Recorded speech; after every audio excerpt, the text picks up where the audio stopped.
Welcome to Behind the Podium, Unveiling the Coach. Problem solvers have problems too. So here at Behind the Podium, I, Jared Cohen, and my co-host Alexander Ellis discuss the struggles, philosophies, demands, and practices of the coach, or said more broadly, health and wellness practitioner. To provide quality coaching is to enhance someone's life in an everlasting and unfolding way. This is not easy and requires a lot of due diligence and self-mastery on the part of the coach to be able to perform.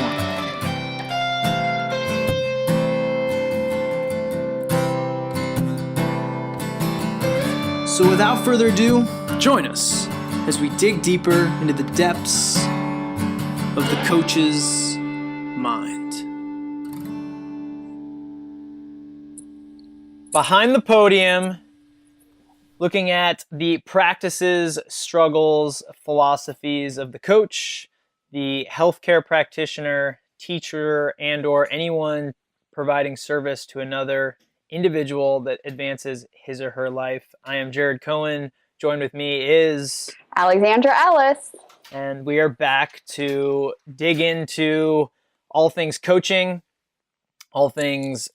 client related. And topic of conversation today is a recent post from Dr. John Berardi of Precision Nutrition.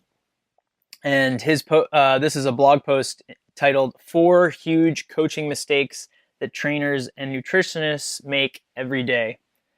And the basic gist of the post is comparing coach-centered coaches to client-centered coaches. And I thought this was a very interesting post. I like a lot of the content, but of course there's stuff that I think deserves more expanding on certain ideas and just to give us something to kind of go back and forth about to start expressing our own coaching philosophies. Yeah, just give us some fodder. And I was thinking, because one thing it talks about in the article is about, being an expert and not being an expert, and how, as a coach, don't try to be an expert and pretend like you know it all. And we're not experts on this topic or any of these topics, but learning to ask better questions makes you even I was not even smarter, but we just continue to ask questions. And that's part of science. You never have all the answers. You just learn to hone your question or have 500,000 new questions to now ask. And so I know that as I read this, I had a bunch of questions like, well, what about that? And I wouldn't do it this way and I wouldn't do it that way. But I think it's important, this idea, well, let's just talk like, what is a coach-centered coach? Yeah. So this coach-centered coach, John Berardi refers to as coach-centered coaching is all about the coach. This idea that, or at least he first even defines a coach-centered coach based on what perhaps clients of coach-centered coaches may look like. And he describes these clients as often being intimidated and or self-conscious, aren't sure what they want, may not know fitness and nutrition jargon, may seem unmotivated to follow the coach's instructions, and he believes that this client is displaying this profile because the coach-centered coach doesn't do a thoughtful or thorough assessment of the client, tends to jump to conclusions based on their own areas of interest and expertise, perhaps overwhelms the client with instructions and information, and lastly, may recommend changes that are too big or complex. So what I'm hearing is a coach-centered client is a coach that is providing help in a manner that just kind of like feeds their own ego and their own interests and doesn't really make the client the primary context. The coach-centered coach, their context is themselves, and the client is just kind of like another piece of content, that is like almost like their own kind of expression of themselves.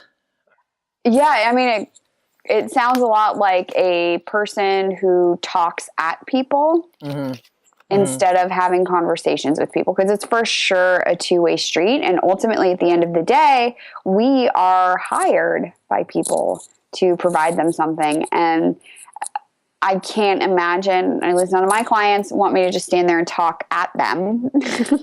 It definitely, they want to have a conversation. Definitely. It reminds me too of Daniel Coyle's The Talent Code. Mm-hmm. And I remember first hearing him talk about the book and being really taken aback and just surprised. I'd never thought about it this way, in how he sort of attacked what is the archetypal coach presentation. Denzel Washington and Remember the Titans. Love that movie. Yeah, great movie. Or what's another? I mean, like really, every Disney football movie ever. Really, any kind of sport movie. The sort of theme is that Mighty Ducks. the coach is it's really like it's coach centered, Yeah. And his point in the talent code is that the best coaches that he witnessed in these talent hotbeds were not the main event. They were very much on the side, and they were much more like a kind of GPS, the sort of a horse whisperer that just kind of told them what they needed to know when they needed to know it, and helped them move along in that fashion. And here, I think, is another way of sort of zooming in on that idea and trying to at least talk about what may be this dichotomy, or in some ways a false dichotomy, but nonetheless these extremes of what role is that coach playing in service to the client versus kind of like in service to their own self-image, and at times may feel kind of evangelical in the approach that they're taking to really kind of get everyone on their bandwagon per se. Mm-hmm. Yeah, I can think of all of my least favorite coaches. I'm like, oh yeah, they have a lot of those characteristics. Funny. Yeah, but then again, I think like for me, like Denzel Washington, Remember the Titans is awesome, Okay. and Coach Bombay and Mighty Ducks is awesome. And so I think there's obviously something there.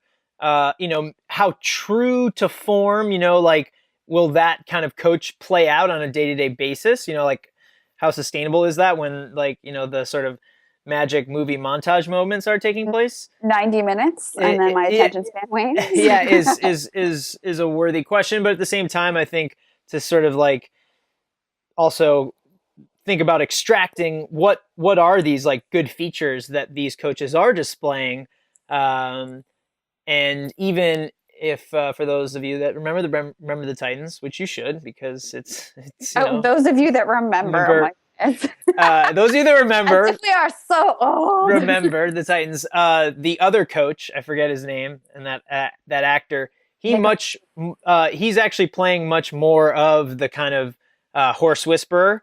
Yeah. And I think it also is sort of the personality type, and we've talked about this a lot on the show, being authentic. Mm-hmm. What is your true personality, and with that being genuine. So the character Denzel Washington was playing was very much, kind of this alpha male, larger than life character. And that's how he was able to motivate, and others are able to motivate in a much quieter way. Mm-hmm. Doesn't mean necessarily that one is better than the other per se. Nor does it mean that one is a coach-centered style or one's a client-centered style. But I think a different topic here is, what is that genuineness that you bring to the relationship, as opposed to some kind of act. Yeah, well, and also there are people who respond to that kind of coaching. So in addition to Maybe there are people who want to just be talked at and told what to do, and they don't want to have a conversation, and that might work for them. But that's for sure not my personal preference, nor my style, I'd hope, when coaching and working with others. Client-centered coach is the other model. Yes? Yes. So client-centered coach, as defined by John Berardi, provides a welcoming space and full attention. The coach listens and asks thoughtful questions to understand the problem better. Follows the client's lead and agenda. The coach is skilled at helping the client identify key priorities. Lets the client be the expert on their own body, no judging. Treats the client like a whole person. Lots of things in a client's life affect their nutrition and fitness. Take expert knowledge and the client's personal priorities into account. This leads to effective, manageable solutions and is articulate, clear, and concrete with follow-up plans.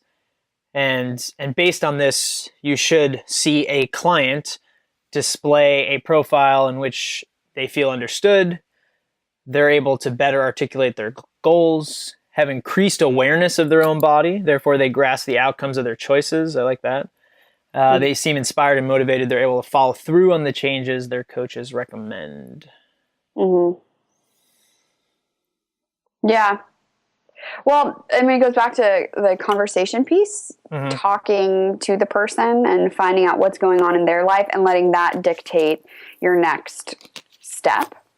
And I imagine for a coach-centered coach, perhaps the reason why they are that way might even be fear, that they're afraid of opening that door, because then there's a lot of unknowns and uncertainty. If you're expecting a client to come in, I mean, this happens all the time when teaching public classes. I'm expecting to teach a deep squat, full squat practice, with lunges and jumping or something like that, let's just say.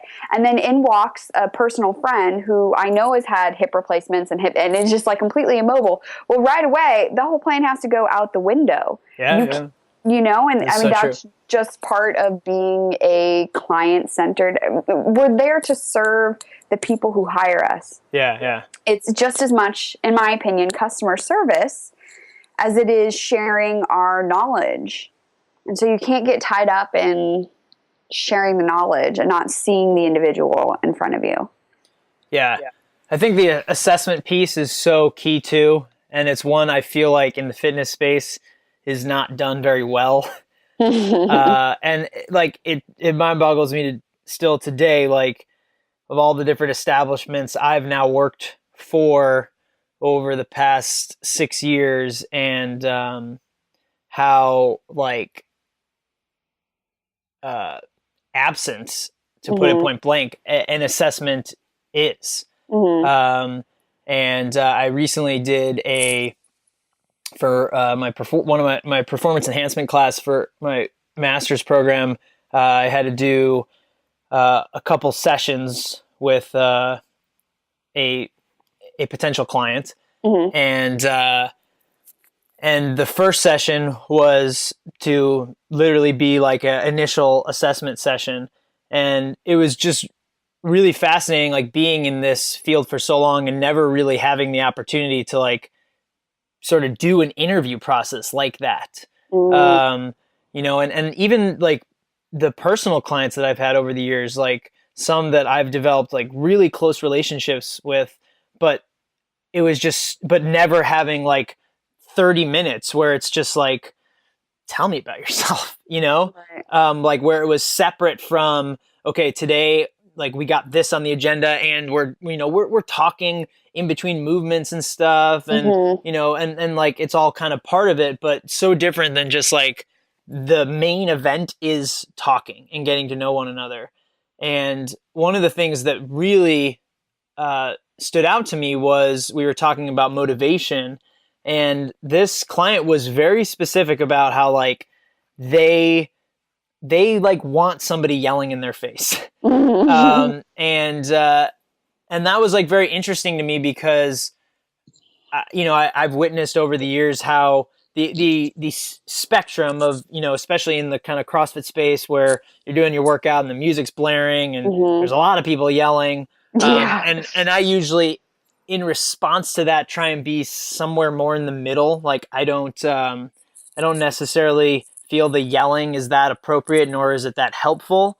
Um, and that's somewhat kind of my own opinion, like empirically, but it was really interesting to hear this one client say that, like, no, they do want that. Mm-hmm. And so, like, for me, it just kind of made me think about, like, wow, like, what if we did this with every client that walked through the door, you know? And then we Yeah. have this, like, we have kind of like a little profile assessment set up with each one of these clients where, like, on the floor, like, that coach knows, like, what motivational style this client prefers, you know? And, Mm-hmm. like, all of a sudden, like, just doors open up now, you know? It's like, now you can be more authentic and you can be more genuine, meeting them where they're at and what they need, you know, in those moments of struggle. Because certainly on the other end of the spectrum, like, there are people that really, really do not respond well to you yelling in their face. I hate it. Yeah. So, like, just that piece, you know, and how it's Yeah. so overlooked, and we're so quick to, I think, make the false assumption that, like, people just want to get going. They just want to lose weight. Like, you know, give them what they want. And it's like, you didn't even ask them what they wanted, you know? Mm-hmm.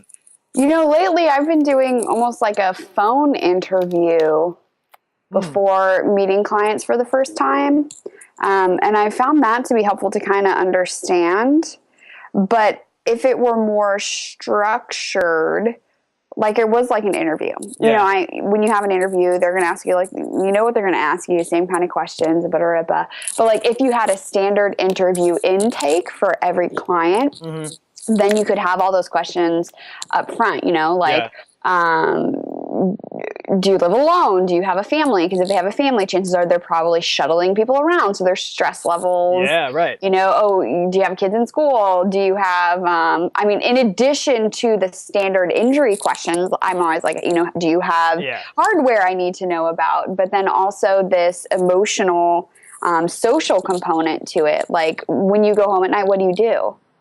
You Yeah. know, is Yeah. it to Yeah. an empty house and you just watch TV for 4 hours, or do you have a bunch of people you have to take care of? Do you have an aging parent you have to take care of? All these kinds of things will completely influence their emotional and health state when they walk in to work with you. That's just as important as knowing when they had their knee replacement.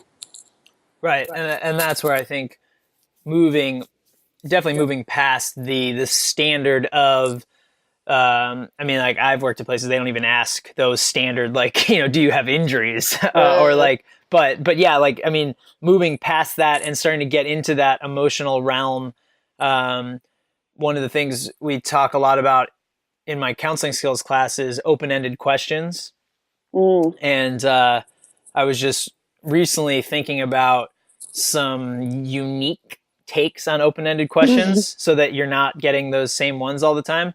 Mm-hmm. And I like what you said, like, tell me what you do, you know, like when you go home at the end of the day. So similar to that, I was thinking, like, you know, describe what an ideal vacation looks like for you, you Ah. know? And so even from there, you start getting kind of this sense of, like, is this someone that when they are, like, looking to wind down, they just kind of, like, want to chill out and do nothing? Like, they want even like a staycation sort of deal? Or is this someone Right. who's, like, wants to, you know, like, go do a bunch of sightseeing and, like, you know, That so reminds me, my dad and I have very different ideas of vacation, and I brought him with me to Hawaii when I taught a course. And yeah. my idea of Hawaii is like, let me sit on the beach with a Mai Tai in my hand. And my dad's idea was like, let's go everywhere. It's exhausting. Right. Yeah. And so, like, even there, you start kind of painting those extremes of, and, you know, for some people, like, are they even able to kind of, like, recognize how, like, they don't really have any sort of, like, veg out time part Mm-hmm. of their lives.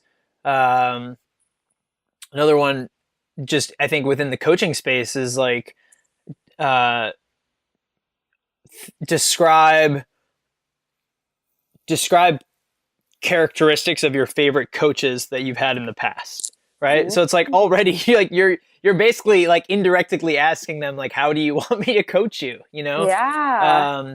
And so, and you even get a sense of, like, you know, maybe some people are like, I'm 43 years old and like I've never really had a coach, you know, and like Mm-hmm. that's an interesting thing, right? And then it's like, well, tell me about like teachers you've had, and maybe it's someone that's like just had horrible experiences with teachers.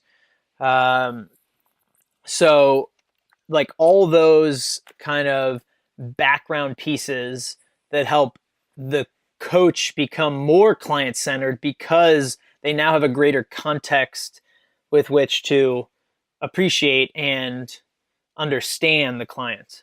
Mm-hmm. I really like that, the open-ended questions.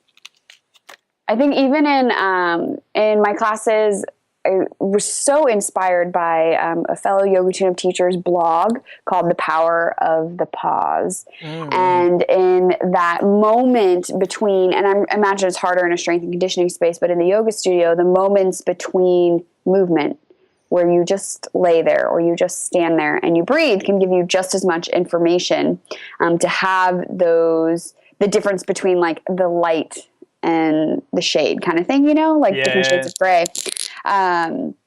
And during those moments of pause, asking open-ended questions would be more valuable than, do you feel this? Do you feel that? And it's never been framed that way. And so I find that like, oh, that's what I want to do, instead of asking like, do you feel your ribs moving more? Like, Right. what do you feel? Yeah. Yeah. Right. Exactly. Right. Because this is something we've talked about before too, of the sort of kind of dreaded question of like, where should I be feeling this? And it's like, it doesn't like just what do you feel? Like who like don't doesn't need to be one thing, like I'm sure you feel something, right? Like even if you feel nothing, that's still kind of something. You're feeling some embodiment. Mm-hmm. Um and with the pause is also this concept of silence, right? Mm-hmm. And in the counseling space, this is something I've been trying to work on, is like how to embrace the silence more. Mm. Because like it can get awkward, and then that's where It like makes me so uncomfortable in yeah, conversation. and then you're like you're kind of quick to want to go to the sort of next thing. Yeah. Um, but silence can be really powerful, and it can be um, there's a lot you can leverage from that. Yeah. This book that I've been reading for this class, I recommend to everyone. Like even if you are not a coach, just like from being a good conversationalist and just kind of thinking about your own experience with life and understanding yourself and others, is The Gift of Therapy by Irvin Yalom. And it's a really good. He's a fantastic writer, and it's nice too because it's one of those books that like pretty short chapters, so you get these like usable nuggets, and then you're kind of like you can pause. But one of the things he talks a lot about in there is this concept of using the here and now between you and your client, and so much so that you're witnessing that the like you can even just sort of tap into your own feelings in that moment, and I could be like, Mm-hmm. Alex, like I'm feeling kind of awkward right now. Like do you feel that too? Like what do you think that has to, like what do you think that means? Like is that just me, right? Like so instead of like trying to project this or that, or even like you tell me something and now I'm trying to kind of like make sense of it based on only like this one side of the story that I'm hearing from you, like how can I sort of filter that through like our interaction in this moment? And so that again it comes back to um, it really comes back to what is present, and what is like something that we are both sharing and have equal evidence with. Mm-hmm. Um, And that, I was just thinking, when you're like, if I were ever in a situation where it was super awkward, I don't know that I'd be brave enough to acknowledge the awkwardness. yeah, no, me neither. Okay, good. That's what's like, that's what's hard about it. And I think, I think that's what's interesting. Like another good example, I think, especially within the fitness space, I'm sure most coaches have had one of these clients before, is like the know-it-all client. you know? Yes. And so Irvin Yalom essentially talks about like one of these clients that he's had and how he sort of addresses it in the moment, kind of like, like, Sarah, I keep hearing you, like, you kind of want to tell me what to do, and it's like, but like but I'm confused, like why you've then come to me. Like, do you think maybe like your tendency to like want to be such an expert on the subject is maybe has something to do with some of the ill relationships you've been having, so it's like, Yeah, it's very confrontational. yeah, it's a little confrontational, but it's also like, but where I think it's kind of fair is like, instead of being like sort of going off of something of like that they told you, maybe, right, that like, again, it's one side, it's like you're just responding to your experience with them. It's like, as a coach right now, like, you're making me feel uncomfortable. Like, let me tell you how I'm feeling. Like, and so Yeah. like let's have this conversation like that does involve both of us. And it's like, I don't understand, like, do you want my help or not? Like, I really want to help you, but I keep feeling like maybe there's something that like you can't let go of, Yeah. that like, you need, that like you need to be right about. Ooh, can of worms. I'm just thinking of like trainings and group classes. Yeah. And I'm sure, like, I wrote the book down, it'll for sure be in the show notes, but now I'm like, oh, I got to read that. Because in group classes, you have disruptors and people who fall under, for sure, these like archetypes of personalities, and you see them all the time. You could be anywhere in the world and you're like, oh, you're the all about me, or oh, you're the interrupter. And so I've had people in my class just like what you're describing, where I don't know if it would have been appropriate in a room with 50 people to be like, Jan, I think you're really trying to be an expert here. You need to just back off. Yeah, but I think for sure one-on-one. Right. Yeah, for sure one-on-one. And more of like, I think maybe where it could be appropriate is like, instead of you attacking her, it's like you just tell her how you just tell her how you feel. It's like, Jan, you're really hurting my feelings because you're being super rude and interrupting me every 5 minutes, and I have a lot of information to share. Yeah, because like in a sense, it's like, and then she's just kind of like, oh, I'm sorry. And it's like, all right, like, thanks, Jan. Like, if you can be done now, like, are you done yet? But saying your feelings, it's like the magic of any type. Whenever there's like I can't think of the word right now, but like if there's an issue, and the magic is, how can I get my point across and say what I want to say without the other person getting defensive, right? And saying how you feel.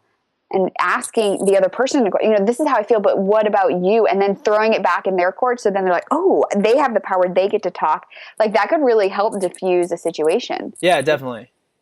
For sure. And I think the separation between like describing how you feel versus like what is a little bit softer, right? Mm-hmm. Like, I know this to be true, or like, hey, like, I feel like, I feel like you're attacking me with your nonsense. Yeah.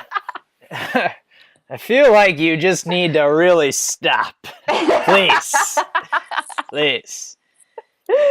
I'm excited about that book. But this also, when we were chatting before we started recording, this whole idea of talking to people versus talking at people. And for my entire life, my dad is an agent for crew in Hollywood. And so he's constantly talking to people, doing contracts, things like that, negotiating for others. And the magic of negotiations and just talking with people is letting them talk. Yeah. And asking them questions. It's all the same stuff. All of our interactions with people, we're too busy talking about ourselves to ask people questions like, well, what do you think? And blah, blah, blah. And especially, I don't know what it's like in San Diego, and you've kind of moved around, so you have experiences from different places. I've lived here in Los Angeles my whole life, and people love to talk about themselves here all day long. And you just start to notice, like, oh my God, they're just talking about themselves again. So anyways, the book my dad wanted me to read is How to Win Friends and Influence People by Dale Carnegie. And I just have to say, Dad, it's finally come full circle. I'm going to read this book and learn how to talk to people and ask them questions so they feel in control also of the conversation when really, right? I mean, you're getting what you want. Does that make you in the driver's seat? I don't know. And now you've put it out there to the listener public, Yeah. to Do it hold you now. accountable to Oh, owning your dad's recommendation. finally, Finally. 28 years later. Um, yeah, the it, what frustrates me sometimes is when people ask you questions that is really just for their benefit. Mm, And like what I mean by that is uh like they're curious about something that you're doing because of how it may threaten what they're doing. yep. And so they're really only asking you enough questions so that they can then justify why what they're doing is still okay to be doing. And then they're kind of done. You know, it's not a genuine interest. It's not Right. a uh it's ego-centered, you know, Hmm. again, right? From their perspective. And They're probably from LA. and like what's hard for me sometimes is like, especially in big social settings, is like if I don't know a lot of people, I become like very quiet and shy because um I just there's usually a lot of people, more people that want to like really dominate conversations, you know. And for me, um like that makes me uncomfortable, and Hmm. I'm like very then aware of like, well, I'm just gonna kind of let this person, you know, like I guess talk let them talk. and sort of like kind of find my way like as it opens up, if it even does. That's when I always go, oh, you know what? I'm going to go grab a drink, and then I don't come back. Yeah. Go and grab my water and leave them to be. and so I think that's another example of you know, a different type of insecurity in Hmm. somebody. And if you were a coach interacting with that type of client, how, you know, again, like as a client-centered coach, you now are going to change your interaction with them based off of how they are presenting themselves.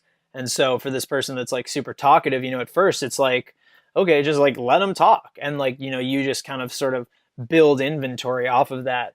Versus someone else, what what is then the art form that you're going to need to recruit in order to get more of that information that is not uh, as tangible Hmm. as, you know, maybe someone else that's just like kind of, you know, miles a minute sort of.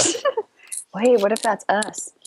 I think the client-centered coach is there to, you know, listen and ask questions, and even just like an open-ended question at the start of a session, like, "Hey, how was your week?" Right. Can give you so much information about what they did, what they were doing, and then help you be informed about what your session should include. Yeah. The big thing nowadays is heart rate variability, Mm-hmm. which I think is cool because that that sort of number value seems to include a lot from kind of the sort of the whole spectrum of like physiological stressors, whatever that may be. But Mm-hmm. even still, right, like, you know, if you're using some kind of mechanical device to measure your heart rate variability, what is the variance between heartbeats? Um, you still need to like you still need to put context to that number. And Mm-hmm. so being able to like still have, you know, these conversations to understand, you know, why does that number look so high or so low? You know, like, was it merely that someone just got 2 hours of sleep last night, or Right. like, you know, they had, you know, they just recovered from the flu. And had Um, 12 cups of coffee before they walked into the room. right. Yeah. I mean, and it just always mind boggles me, the whole, and this is where I think it's almost kind of in some ways a sort of useless tactic, the sort of initial close-ended questionnaire that most facilities are using, or even just using orally of like, hey, do you have any injuries I need to know about? Because like 9 times out of 10, most people are just off the bat saying no. And then it takes like a good 20 minutes where you actually start moving with them. And then like, it's like all of a sudden they like remember like, oh yeah, like it's like, I'm noticing you're kind of shifting your weight to the right. Oh, I did have ACL surgery last year. What? I mean, that experience has changed the questions I ask at the beginning of class. It used to be very open-ended. Are there any injuries I need to know about? And then I had somebody who was like, yeah, I just had ankle surgery like 3 weeks ago. And I was just like, oh my God, like, what are you doing here? And why didn't you tell me? And thank God for waivers. Let's just take a moment to notice that. But also, you know, asking the open-ended question, giving them the opportunity, and then maybe knowing that you need to be more specific. So I'll say, you know, sprained ankles, surgeries, any hardware, because people, they do forget. And then, but I can't blame them for forgetting, because the flip end of that as the individual is defining yourself as your injury. So I'm like, oh, I'm so happy for you that you don't remember, because you've kind of like not let it define you, but I do need to know. Yeah, that's a good point. For sure. And I think that's also where it takes more of the holistic or just organic conversation to then start kind of hearing about how these different experiences have accumulated for them to be where they are today, versus, you know, like someone, you know, just kind of having this as like a list of things that they recite as a part of their identity. Because that would be, you know, ridiculous. Like maybe the open-ended question is, have you ever been under anesthesia? And then they remember everything. I just thought that, like, oh yeah, well, I had this ankle surgery, and then I had this knee, and then I had this, and then I had that, and then you're like, interesting. But when I asked you if you had injuries, you said nothing. Yeah, that's a good one. Wisdom teeth. Did they? I don't remember. That's the only time I've been under anesthesia. Wisdom teeth. Ugh. Yeah. It was not a good experience. I had like every side effect. Me too. It was like bad thing ever. Did you have the dry sockets? Yes. Yes. Oh my God, it's so terrible. All mine were impacted. And those dry sockets. Whew, oh my God. The only thing I could use was ice cream. Ice cream. Well, it's like, as we take a side road here, I've talked about people like dry sock with people, and nobody's like ever had it. So I think it's further proof that you and I were like meant to be together in this universe. Yeah. This is true. I was in college and I had my wisdom teeth out at Christmas break, and then I went back to school and then had dry socket. So basically, for those of you who don't know, it's when the clot that's supposed to be there helping the tissue to heal falls out. So now you have bone, nerves exposed to the air, and it's like horrible nerve pain 24/7. So I went to the oral surgeon, and he took like one look at me. He's like, yeah, you have dry socket. I'm going to write you a prescription for Vicodin. And I just looked at him. I was like, I'm 21 in college, and you did not ask me enough questions before you wrote me this prescription, dude. Yeah. Also, like, I don't really see how Vicodin would be addressing it didn't solve the problem. Other than just like, you know, kind of. I had one great night of sleep, and then the next day it never hurt again. So I was like, I don't know what happened, but I'm on board. Sold. I had a similar thing. I did it over, I think it was a spring break, and then went back to school, and was like just getting stuff caught in and you know, they give you like the little syringe, like to squirt around and try and swish it out.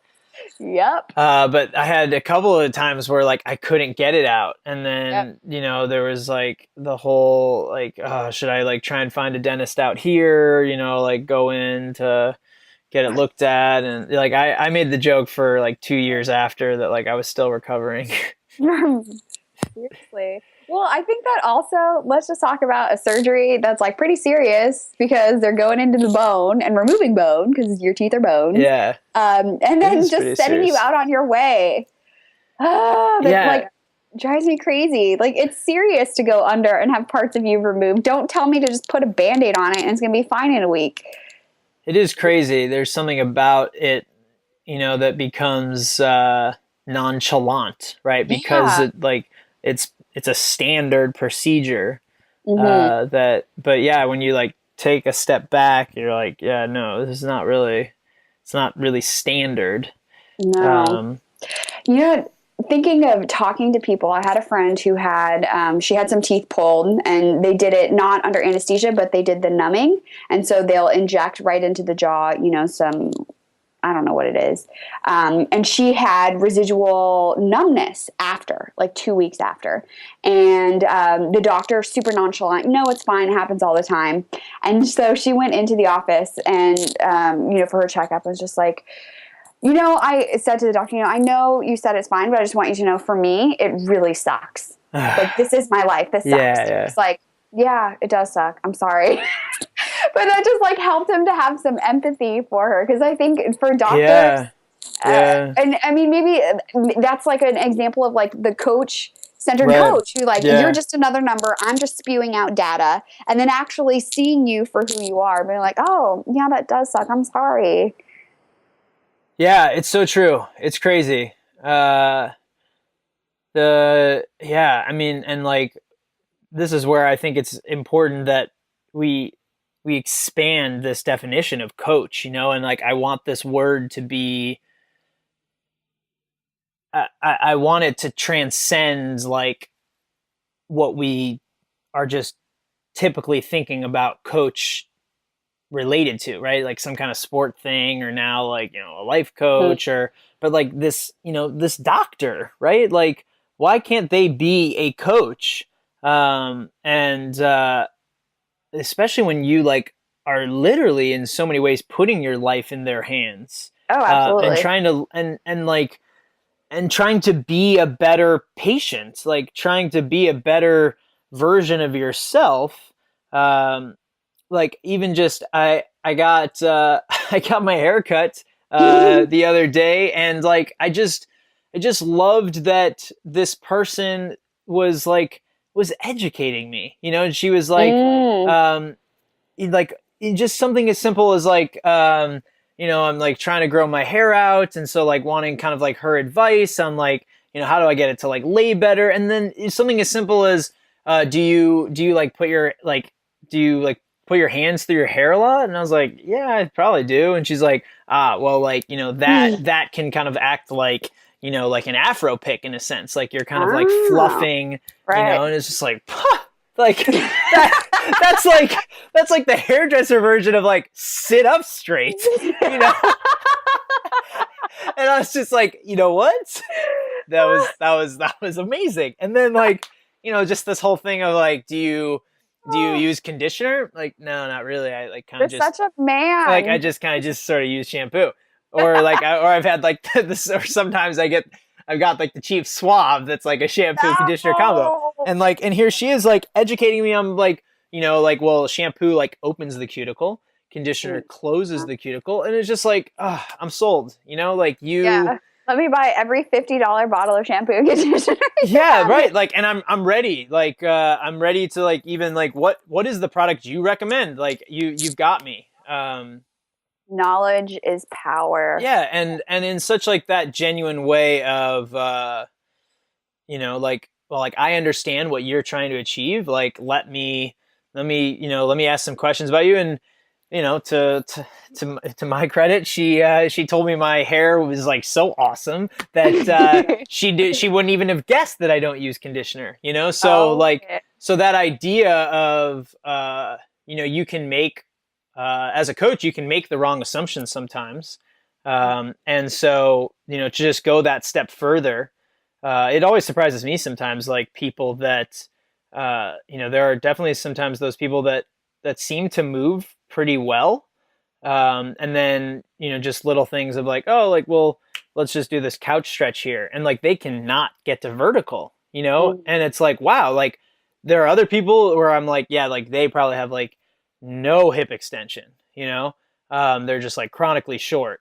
And then others where it's like, oh, I wouldn't have guessed that because like they seem to get into the bottom of the squat just fine. They stay neutral, Yeah. but then like here's a little sort of diagnostic thing and like, no, they cannot get there. Yeah. And so not making that assumption necessarily and continuing to peel it back. Yeah, there was one thing, speaking of assuming, about what the article Berardi was saying. A coach-centered mistake is that you want to share what you've learned and like only tell them what they need to know, and you don't need to drop all of your knowledge bombs and all that stuff. And I kind of disagree with that, because if we don't, like, I love sharing little nuggets that I've learned because I think they're super interesting.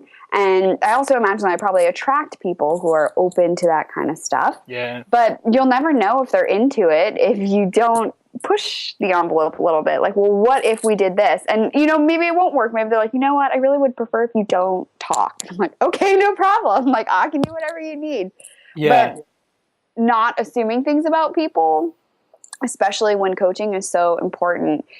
So you have to ask and try everything to find out what works best.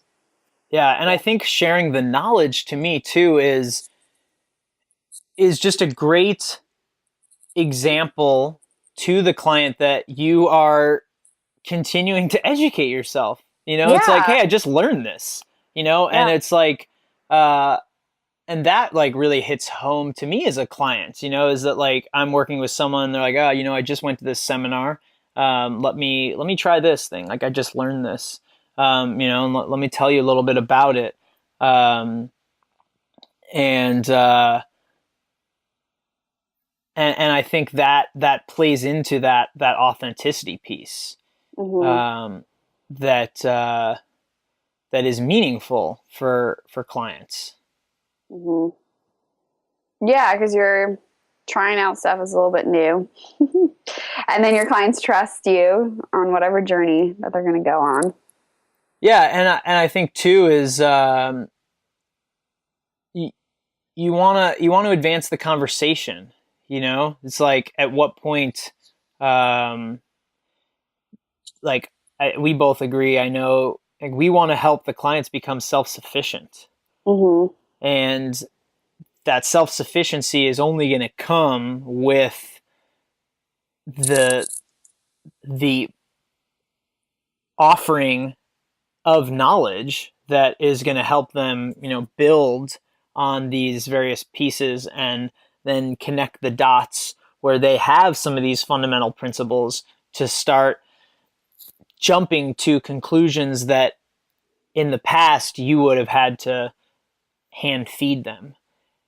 And I think that is like what then becomes the most intrinsically motivating thing for clients. When they start having their own aha moments. Totally. And as a coach, you want to be able to provide that for them, and in some ways, like, sort of plant those seeds. Like in some ways, don't even, like you kind of like you just start sort of layering the groundwork a little bit. Maybe I'm saying external rotation. I don't necessarily explain it just yet, but it's kind of like a fish hook. And then later, I had a Japanese teacher that was like really awesome about this, where he would have us memorize these phrases that were pretty advanced for like where we were at the time, like in terms of conjugation and verb endings and whatnot. And so like we'd still kind of have these as part of our arsenal, but we wouldn't quite know like sort of how they came to be. But then when we did sort of get to that point where we could sort of see the dissection of it, it like had this more powerful aspect and therefore resonating element because of like how we could kind of reverse engineer it, and now it's imprinted a little bit differently because we've had this past experience of actually using it. Right. Oh, that's interesting. I find So as I prepare for courses to teach a new training or whatever, oftentimes the syllabus has been preset by the company I'm teaching it for. Mm-hmm. And so there'll be, here's a set standard. You need to know all of this. And so study that, know that. And I'm finding, now that I'm going back and teaching the same course the second, third, fourth time, that additional pieces are starting to make sense. And topics that, kinesiology, physiology, biomechanics that didn't make sense before, now I have all of these pieces and finally they click in together. I'm like, oh, I get that now. Whereas in university, it never made sense ever. And it never would make sense because you needed the additional life experiences for those pieces to finally be useful. Yeah. And it's difficult sometimes in the moment having that foresight or trusting that, having faith in that process. I wish there was kind of an easier way to kind of like get that and embrace that and kind of and be patient with that. But I know for me, like one thing, which maybe sort of is coach centered at times is like, we learn by doing, right? So like I learned something more advanced and then like I want to go turn around and kind of and use it. Right. And I sort of want to use it in its truest sense first, and even kind of speak about it in its most defined way, because that's like going to help me. That's going to help me learn it. And so I'm kind of taking like the clients on that journey with me a little bit, somewhat selfishly. Yeah. Totally. Which I feel like is like not a big deal. No, I mean, I do that too. That's how you learn stuff. Yeah. See one, do one, teach one, and you got to teach it a couple times to really figure it out, both know it in your own body and then try it out in somebody else. And then you have your library of how to make it work across all bodies. Yeah. And I think too, it's like, take Andrea Ospina's controlled articular rotations, CARs.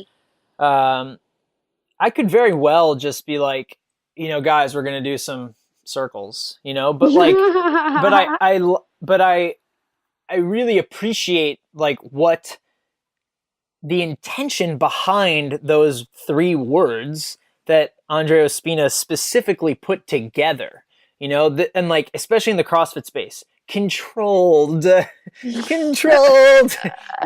so, because, and I'm like noticing this so much more now, the way people walk into the gym and like they're trying to get themselves ready and they're just like flailing their limbs around, Yeah. And you'll watch this too, like you'll see this in competition, even like at the elite level where like, a minute before like the clock's about to go off, like people are like, doing a very ballistic movement. And that's, that's fine. And I think there's a purpose for that, especially like if that is your purpose. Right. But like, what about like just the fine tuning, like slow it down, right? Like kind of find all these little corners. And to me, what that does as a combining of the physical with the psychological. And so, and then from there, wanting to give somebody this technique with the associated name, it's like, and we can, it's fun to just refer to it as CARs. Like we can start kind of bringing it out that way, and maybe like they forget what the acronym stands for. That's fine, but at least like there's kind of like a remnant of what was, like what the sentiment was behind that exercise prescription. And I think and this has like become more apparent to me the longer now, like being in the fitness space of like, there's a lot of like recycling of the same moves, Oh my gosh. And with that, there's a lot of different names, and we've talked about this before too. Like, what does that naming imply? And what like, and how does someone then like own that exercise differently based on that name? And being mindful of that, like when when you're going to prescribe something and want to prescribe something in a way that then can become the client's, like, that it's not every time like they're having to be like, do I turn my arm this way, that way, right? Like I want them to understand like basic sort of points here. Like when you go into flexion, external rotation. When you bring your shoulder into extension, we're going to go for internal rotation. Like, and I need you to understand that so we can move beyond that now. And like, and presenting that with like enough authority for them to like take that seriously. It's like, cause like this is important and you want to get better, you want to get stronger, you want to be fitter, you want to live better. Like, I'm not suggesting that you have to read the anatomy book, but like, I want you to understand how you work. Yeah. And there's an art to that too. I mean, the layered approach, which we've already kind of discussed, maybe the first time, hey, we're doing shoulder circles. Mm-hmm. And then the next time, these are called controlled articular I find just like with preparing for teaching courses, the first, second, third time, it may not click. Yeah. I may need some additional experience. And when it finally clicks and you've had all that other stuff simmering in the stew, then culinary magic happens. Culinary magic. Yum, yum, yum, yum, yum. Just flavorful. Umami. My favorite. Yes. Totally. Now let's see what's in this article. Let's find the fourth. Your client thinks they know it all, but they don't. Things are extra tricky when you're dealing with a difficult client. I guess this is just listening to people. That's all. We need more Dale Carnegie, how to win friends and influence others or influence people. Yeah, it's just hearing what the person says and meeting them where they're at and coaching the person in front of you, not coaching who you want it to be or who you think they should be or who you are, but that person. And if that person says, hey, I need you to yell at me, okay, fine. Yeah, right. I'll yell at you. If you want me to only speak in haikus, it's going to be a little bit harder because I've never written one. Yeah. Like whatever it is that they need, seeing the person for who they are in that moment as a whole person. And I think that seeing the whole person is important for any type of coaching. And I think even the more broader sense of coaching is somebody who's an expert in a field that you go to because they have the answers. To see the whole person, because then everything you do for them is so much more well-informed. Yeah. Got to leverage their past and not overlook the experience that they have. It's like it all like, I mean, it continues to surprise me sometimes, like the impression I get of one client just based on, one class, and then after further conversations and actually realizing like, wow, they like do have a lot of experience, and they've actually worked with some pretty good coaches, and they bring this into their training time, and then I just sort of like sit with that and think about like, like how would I have approached this client differently when I first met them if I knew what I know now. Right. And that's always a neat thought experiment to... I feel like I'd probably scare them off, because when I like people, I'm very excited about them. And if they don't know you, it's probably like, who the heck is this crazy person? I'm like, oh my God, let's be best friends forever. Why so much? No, I think more people like, need that. And if they're surprised, they're like, it's like kind of like surprised in a good way, like, and they only sometimes realize it like after the fact. They're like, oh, I feel like warm and fuzzy inside. Like someone was like those warm and fuzzies. Really nice to me. Yeah. Well, do you have any additional stuff for this episode? Do you have a quote you wanted to share today? I feel like I do. Let me. I have a good one. All right. You want me to go first? Yeah, you go first. Okay. So I've been thinking a lot about just like goal setting and where we are. And I know many coaches and fitness people are entrepreneurs and we're trying to build a business for ourselves. And so this quote that I saw this week in my passion planner, which you know I'm obsessed with, it's once we accept our limits, we go beyond them. And it was said by Albert Einstein. And it also makes me think of Mean Girls when they're like, the limit does not exist. That these limits are only set, they're like mental blocks you put on yourself. So why not set a crazy goal that you don't think is possible? Because it's only impossible if you let it be. Yeah, there's a good video we should link to. There's like most people are aware of the SMART goal acronym, trying to set goals that are specific, measurable, adjustable, realistic, and time bound. And there's a video of, I feel like the term motivational speaker is sometimes not received so well, but one of those kind of entrepreneurial motivational speaker types that basically is debating that SMART goal, like debating this idea of like realistic goals, and what it means to actually set goals in which you can dream big, and talks about how, like think about some of the things that man and woman have accomplished, like that before they accomplish them that were never thought realistic, Right. You just, even like running the 4-minute mile, or, going to the moon. And so wanting to, or I think, this realistic aspect of goal setting is obviously an important, it's an important heuristic. There's something beyond that, and being aware of maybe the limitations we are putting on ourselves when we are thinking too realistically. Totally.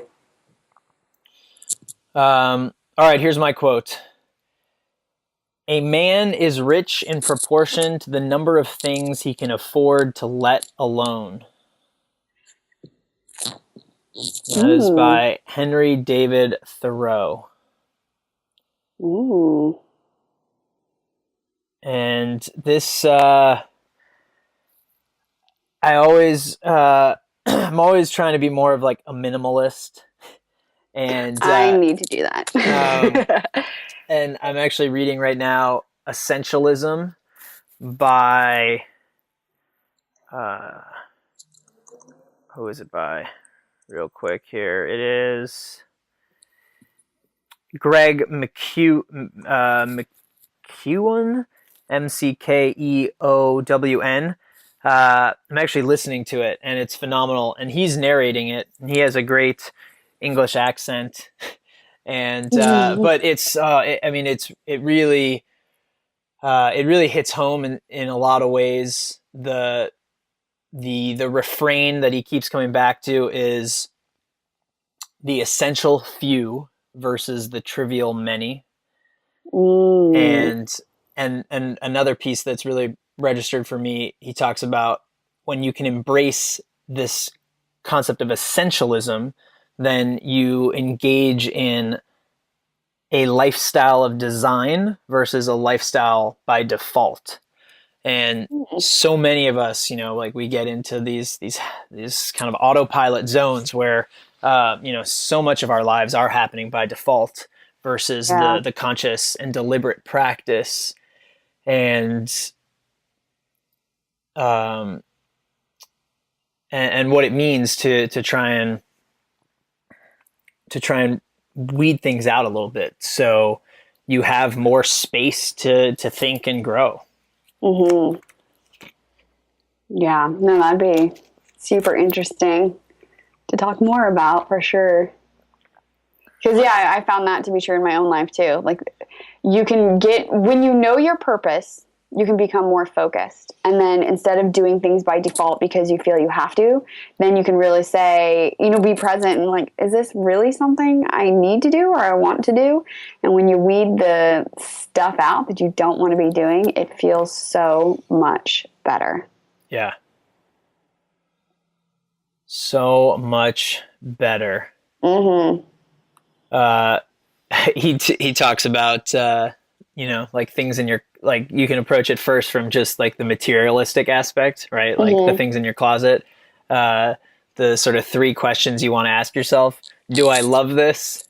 Do I wear this often? And do I look great in it? And I think, like, just being able to apply that to just like everyday life things too.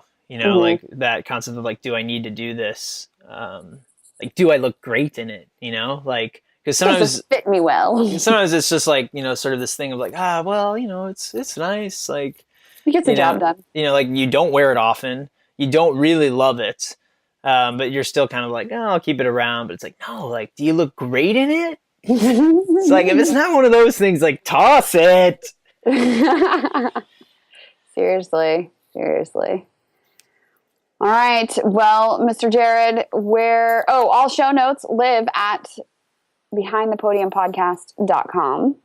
So I'll put up the links for all the stuff we talked about today and videos we talked about. And there's a lot of good additional reading material to bounce off from if you had some light bulbs go off as Jared and I chatted. And where can people find more about you?